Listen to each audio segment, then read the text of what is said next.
हाय, तुम्हाला माहित आहे का हे उतरंड देवघरामध्ये का ठेवतात?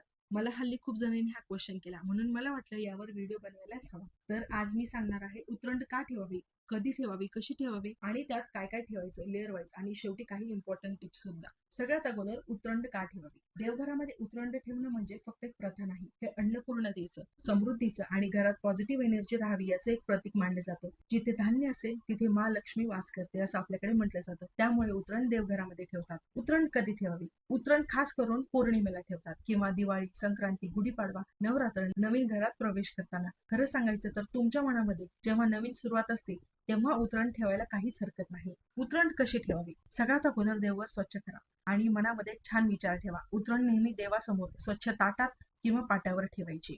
आता उतरणमध्ये लेअर वाईज काय काय ठेवायचं? खालचा तर स्वच्छ पाट किंवा ताट स्थैर्य आणि पाया दर्शवतो. दुसरं गहू, तांदूळ, ज्वारी, बाजरी हे अन्नपूर्णतेचं प्रतीक. तिसरा स्थळ डाळी, तूर, हरभरा, मूग पोषण, आरोग्य आणि वाढीसाठी. चौथा थर सुकधान्य, कडधान्य, चणे, मटकी, वाटाणे मेहनतीचं फळ आणि समृद्धी. नारळ, सुपारी, हळदी कुंकू हे शुभता, मंगलता आणि देवत्वाचं प्रतीक आहे. आणि हो, सगळ्यात महत्वाची गोष्ट, उतरांड ठेवताना मोठ्या विधीपेक्षा भावना महत्वाची असते.